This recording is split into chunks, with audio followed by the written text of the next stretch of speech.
Selamat datang kembali di channel saya bersama saya Elvin. Pada video kali ini kita akan membahas tentang Advanced Permission Management teman-teman. Oke, pada video sebelumnya kan kita sudah membahas nih tentang Basic Permission. Nah, video ini kita akan membahas tiga bagian. Yang pertama adalah SUID, kemudian kita akan bahas SGID. Setelah itu kita akan masuk ke Sticky Bit. Baru setelah itu kita akan masuk ke Managing ACL teman-teman. Nah, yuk kita masuk terlebih dahulu untuk SUID. Apa sih sebenarnya SUID? Nah, SUID itu kepanjangannya adalah Set User ID gitu ya. Nah, contoh dari Set User ID adalah seperti ini. Kita coba melihat, kita cek contoh komennya adalah password ya. Nah, password ini kalau kita jalankan komen which posisi binary ada di user local bin, user bin. Kalau kita lihat permissionnya kurang lebih seperti ini. Jadi kita akan lihat di sini ada huruf S di bagian dari usernya. Nah, sebenarnya ini apa sih fungsinya? Fungsinya adalah kita dapat menjalankan binary tersebut, mengatur execute binary atau script menggunakan ownership dari root atau milik dari ownernya itu. Contohnya misalkan gini, kita kita anggap kita sedang login ke user Andi ya. Kan kemarin kan kita ada bikin 3 user nih, Andi, Budi, dan Charlie.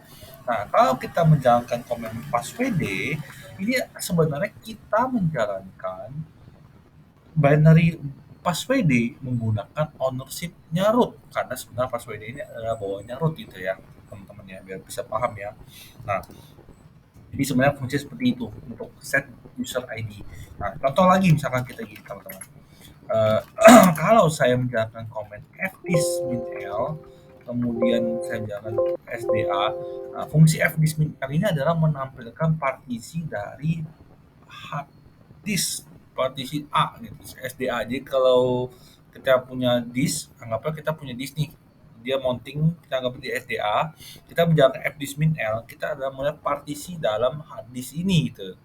Nah, kalau kita login menggunakan user lain, contoh misalkan kita user Andi ya, nah kita jalankan kemudian fdismin-l, harusnya komen ini tidak akan bisa. Kenapa? Karena ini hanya boleh dijalankan oleh ownernya root gitu. Contoh kalau kita balik ya, kita jalankan command which fdis, kita akan menemukan lokasi dia ada di user sbin fdis gitu. Nah, padahal kalau kita cek, teman-teman bisa lihat secara permission dia 755, jadi seharusnya user other lain pun bisa menjalankan komen ini, tapi karena dia khusus ownership adalah root dan benar-benar bisa dijalankan oleh root, eh, ini tidak akan bisa diakses gitu. Nah, contoh kita lihat di sini ya teman-teman ya, kita login ke Andi lagi ya. Kita jalankan, kita echo $pet. Nah, eh, dia harusnya nggak bisa itu karena dia tidak mempunyai user bin di dalam pet binnya itu gitu. Nah, oke. Nah, bagaimana kalau saya mau pakai SGID supaya saya bisa menjalankan app di sini? Nah, komennya adalah seperti teman-teman, chmod user plus s, ya kan? Uh, atau saya juga kan ini adalah saya adalah user sbin fdisk gitu ya. Nah, kalau kita lihat nanti dia akan menjadi seperti ini RWS-nya. Nah, kalau kita login out, Andi, menjalankan FDIS, saat ini pasti akan bisa teman-teman ya. Nah, jadi dia bisa nampilin teman-teman. Nah, kalau kita mau take out, kita bisa menggunakan komen chmod u min s dari itu.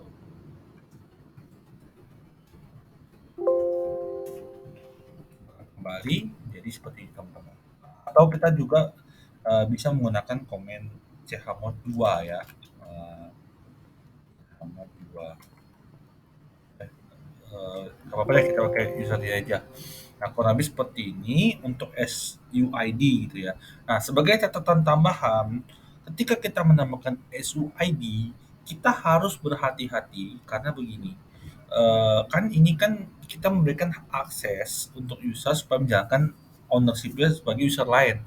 Nah, kalau kita menjalankan command untuk user root, kita harus hati-hati, takutnya user-user yang tidak sebenarnya nggak boleh, jadi bisa menjalankan command ini sebagai root itu jadi celah security ya. Jadi untuk SUID ini harus hati-hati penggunaannya gitu. Oke, nah saat ini kita lanjut lagi ke menu berikutnya, yaitu adalah SGID. SGID adalah set group ID gitu ya. Nah, fungsinya untuk apa? Kurang lebih seperti teman-teman.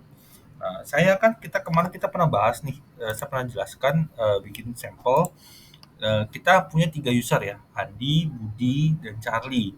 Di mana Andi ini adalah grup sales, Budi ini adalah grup finance, Charlie adalah bosnya. Jadi dia bisa akses serta sales dan finance gitu ya teman-teman ya. Nah, anggap saya bikin ini data, misalkan saya login ke dalam home directory-nya Charlie ya kan. Nah, saya bikin folder misalkan kan, data finance. Oke. Kemudian saya bikin lagi data sales ya. Nah, di sini saya ubah ownership-nya dengan komen chmod 775, itu adalah di mana grup itu punya full akses dan user juga full akses untuk keduanya gitu kan. Nah, kalau saya lihat di sini 775 untuk keduanya.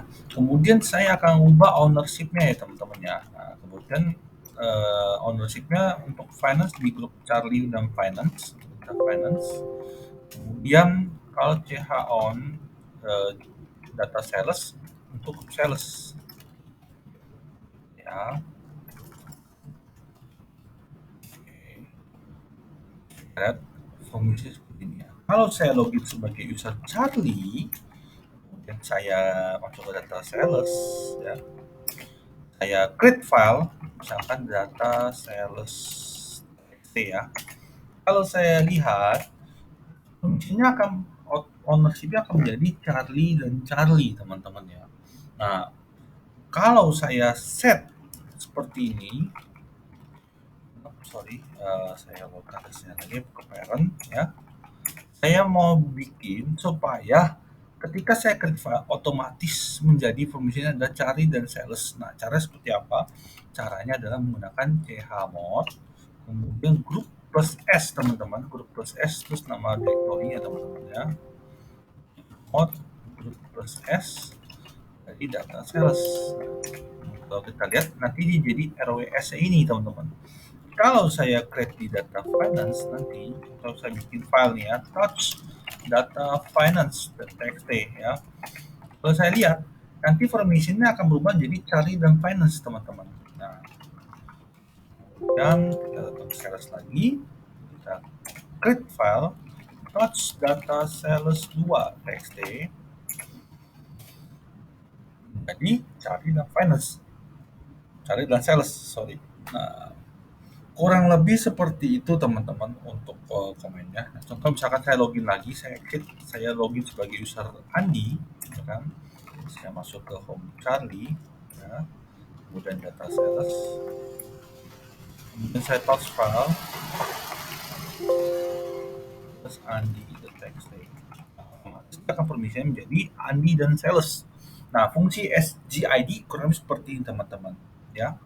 Nah, sekarang kita masuk ke eh, yang berikutnya, yaitu adalah sticky bit.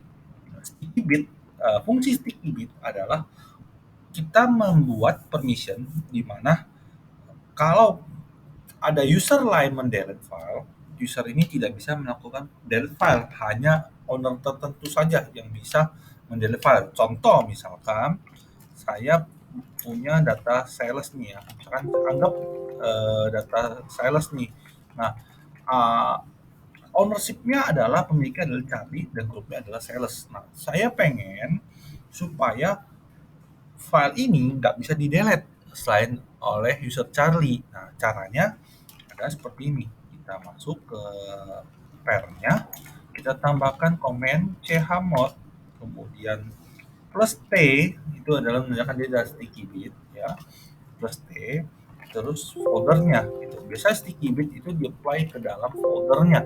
Jadi biar aman gitu ya teman-teman ya. Nah, nanti kalau untuk teman-teman lihat di belakangnya nanti akan ada huruf T gitu teman-teman ya.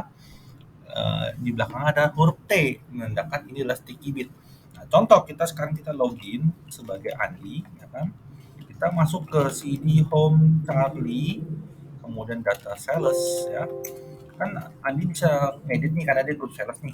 Nah, saya coba jalankan rm in rf ya di semuanya ini. Jadi saya hapus semua filenya. Nah, saya akan mendapatkan error operation not permitted. Nah, ini menunjukkan bahwa file ini nggak bisa di-delete karena ini hanya dimiliki oleh user Charlie, tapi dia bisa mendelete file ownership-nya Andi gitu karena ownernya Andi gitu. Nah, kurang lebih fungsi sticky bit seperti ini teman-teman. Oke. Nah, kemudian kita akan lanjut lagi ke bagian yang ketiga, yaitu adalah managing ACL ya teman-teman ya, managing ACL. Nah, sebelum kita mulai, kita perlu bahas sedikit ya tentang ACL. ACL itu artinya ada access control list ya teman-teman ya. Nah, ACL ini merupakan permission yang lebih advance gitu untuk menambahkan misalkan contoh gini, kalau kita menjalankan komen ls-min-l, sorry, saya isi dulu, masuk ke sini tadi ya. Nah, kalau komen biasa, chmod biasa, itu kan terbatas tuh ya, usernya cuma satu, ownernya cuma grupnya cuma satu gitu. Nah, tapi kalau kita menggunakan HCL, kita tidak terbatas dalam satu user dalam ataupun maupun satu grup. Nah, kita bisa menambahkan beberapa user dan beberapa grup untuk permissionnya gitu. Nah, tapi sedikit catatan, walaupun Acel ini bisa mungkin menambahkan beberapa user dan beberapa grup, eh, Acel ini punya kelemahan teman-teman. Jadi ketika kita memindahkan file itu ke directory lain atau ke path lain, atau copy lah gitu, copy file, Acel ini otomatis akan hilang gitu ya. Jadi dia nggak akan ke bawah gitu mesinnya gitu. Nah, contohnya misalnya gini teman-teman ya. Nah, kalau kita ls-min-l, kita pengen lihat dulu nih permission bawaannya dia ACL apa aja. Nah, kita bisa menjalankan command get acl. Kemudian kita cek data sales ya. Nah, kita akan lihat sebenarnya dia akan menjadi sama seperti ls-min-l, cuma dia ada tambahan sedikit lebih gitu ya. Contoh, untuk data sales ini nama file kan nama direktorinya data sales ya kan. Kemudian ownership-nya adalah Charlie, grupnya ada sales ya kan. Flag ini adalah tipenya, dia ada ST-nya ada sticky bit. Kemudian ada usernya tipenya RWX di sini kita teman-teman. Kemudian grupnya juga RWX. Kemudian ada tuh rmin-x gitu ya. Nah, untuk menambahkan permissionnya, kita bisa menjalankan komen seperti ini, teman-teman. Kalau get itu untuk menampilkan, untuk menambahkan kita bisa menjalankan komen set facl, kemudian teman-teman bisa menjalankan komen minus m, ya kan, minus m itu untuk modify, kemudian grupnya, misalkan grupnya adalah sales, ya kan, kita pengen user sales ini punya permission untuk rwx ya, rwx, kemudian kita tambahkan direktorinya atau filenya gitu kan, kemudian kita pakai nama data sales. Nah, kalau kita get FACL, kita akan mendapatkan tambahan teman-teman ya. Di sini ada grup sales RWX ya gitu. Nah, ini untuk komen dalam menggunakan get set FACL teman-teman ya. Nah, kalau untuk menghapus set FACL-nya, nah kita bisa menjalankan komen yang sama, tetapi kita menggunakan tanda strip gitu ya. Nanti kalau teman-teman lihat, otomatis grup sales ini akan hilang itunya, permission itunya nih. Nah, sebenarnya, nah kemudian sebagai catatan tambahan, kalau kita ingin melakukan backup ini kan karena kan sebenarnya Apache ini kan eh, berbahaya ya sebenarnya ya. Maksudnya kalau kalau misalkan kita salah edit nih, ternyata kita lupa ownership defaultnya, nah kita jadi nggak bisa nih. Nah, sebenarnya kita bisa melakukan comment seperti ini. Gitu. Atau misalkan saya kita kecil dulu ya, kan kita masuk ke data finance nih yang belum pernah kita edit nih. Nah, kita mau backup ini, nah caranya adalah get .fajl, kemudian minus R, terus direktorinya, ya kan? Nah, ini untuk menampilkan dalamnya. Kemudian kita simpan ke dalam satu file, ya kan? Di filenya adalah misalkan file .acls ya. Nah, kita lihat di sini file isinya lebih seperti ini ya. Dia ada dua directory, kemudian ada file di dalamnya gitu. Nah, kalau kita anggap kita tambahkan ini seperti ini, ya kan? Salah nih, anggap kita salah nih, bukan finance ya. Finance. Oke, kita get fajl. Nah, ternyata kita nggak mau nih finance ini ada nih begini nih. Nah, kita bisa jalankan command set fajl minus minus restore, kemudian filenya adalah kita ambil adalah file .ajls dan kita sudah bikin kita ini akan baik lagi ya teman-teman ya gitu, kurang lebih seperti itu. Oke, untuk managing agile kurang lebih seperti ini teman-teman gitu. Oke.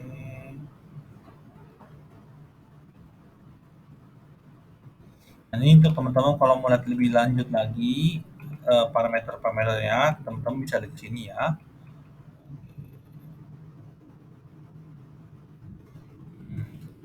Menggunakan komen baca min b ya. Lagi di data file data sales ya.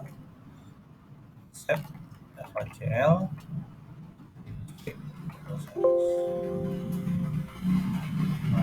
nah, kita hapus semua filenya ya. Nah, kita juga bisa menggunakan set fajl minus b.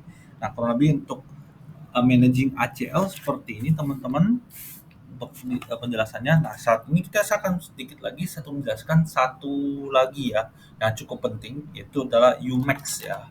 Ya, Umax ini kurang lebih penjelasan seperti ini. Sebagai catatan, saya akan jelaskan sedikit dulu. Untuk file itu octal binary-nya ada 666. Kemudian kalau untuk directory itu adalah 777. Nah, ini catatan dulu buat teman-teman biar tahu nih. Nah, Umax itu fungsinya adalah seperti ini. Misalkan saya login sebagai user root ya, kemudian saya mau membuat file, atau misalkan saya mau membuat file, misalkan saya touch teks txt ya, misalkan gini ya. Kalau kita LL, permissionnya otomatis menjadi 644 ini. Nah, kok bisa sih langsung 644? Nah, 644 ini sebenarnya sudah di set di dalam Umax. Jadi kalau kita pengen misalkan kita create file otomatis permissionnya menjadi 777 atau 755, kita bisa edit di dalam Umax ya gitu.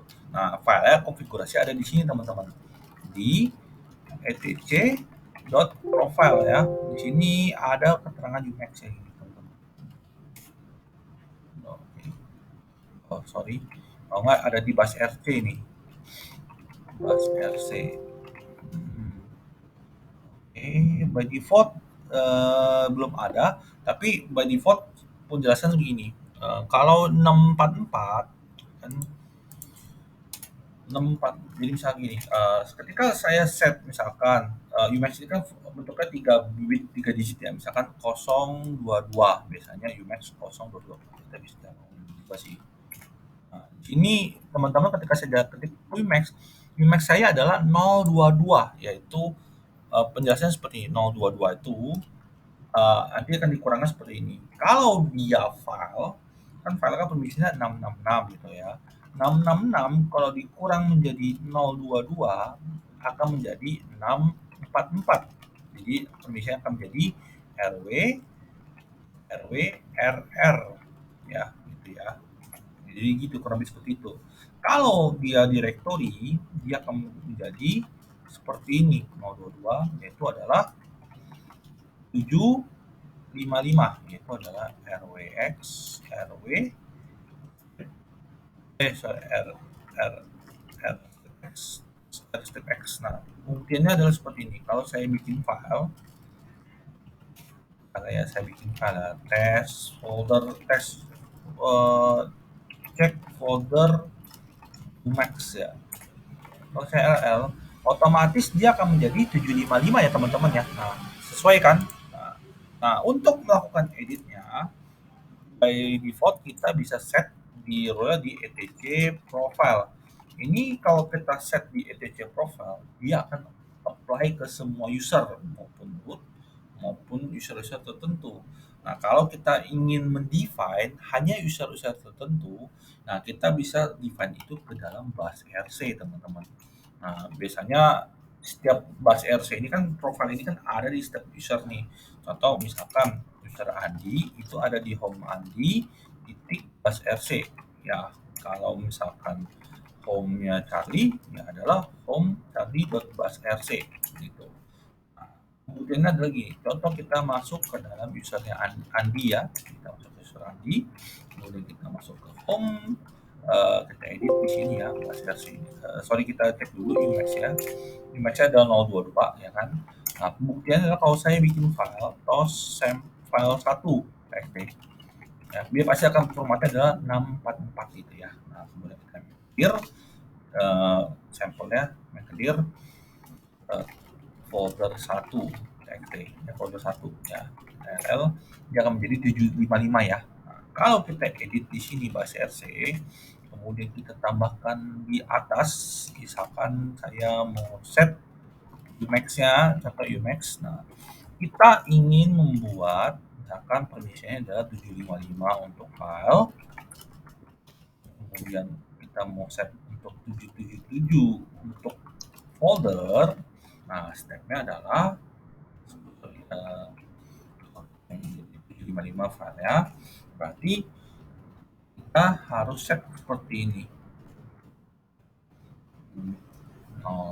000 gitu ya.